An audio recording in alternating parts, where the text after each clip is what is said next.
ప్రాణభిక్ష పెట్టింది కూడా వెంకటేశ్వర స్వామి, మరో జన్మనిచ్చాడు.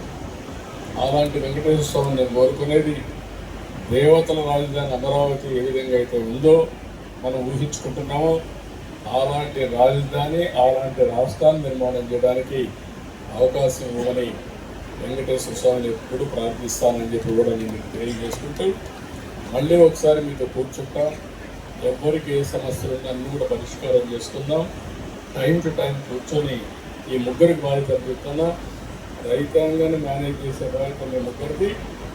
మీకు ఏదైనా సమస్యలు ఉంటే నేను కూడా పిలిపించి మాట్లాడి ఒక యాక్షన్ ప్లాన్ తయారు చేసుకొని దానికి అనుసంధానంగా అందరం ముందుకు పోదాం. ఎందుకంటే ఈరోజు నేను ఢిల్లీకి వెళ్తున్న ఒక మీటింగ్ చూసుకొని మధ్యాహ్నం పైన పిఎంని గెలవాలి. ఎందుకంటే 10వ తారీఖు పిఎం ఇన్వైట్ చేస్తున్నాం. ఆయన శ్రీశైలం కర్నూలుకి వస్తున్నారు, సూపర్ జిఎస్టీ కింద. ఆ ప్రోగ్రాం ఉంది కాబట్టి టైం తెలియజేయడానికి ఏం లేదు. తొందరలోనే మిమ్మల్ని కలుస్తానని చెప్పి కూడా నేను మీకు తెలియజేసుకుంటూ ఎవ్వరికి అనుమానం అవసరం లేదు. మిమ్మల్ని మరిచిపోయే సమస్య లేదు.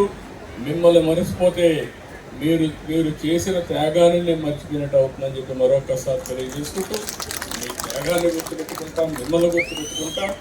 దానికి ప్రతిఫలం అన్నిత్యం ఆలోచించి ఏ విధంగా చేయాలో చేసుకుందామని తెలియజేసుకుంటూ మరొకసారి వండర్ఫుల్ ఒకేషన్. జీవితంలో మరొక రాలేనటువంటి సంఘటన. ఫస్ట్ బిగినింగ్ మాత్రం అది అయిపోయిందని నేను అనడం లేదు. ఈరోజు ప్రారంభం చేశాం. మన యాత్రకు ప్రారంభం. కనీసం కూర్చోవడానికి ఒక ప్లేస్, ఆ ప్లేస్ ఇచ్చిన మీ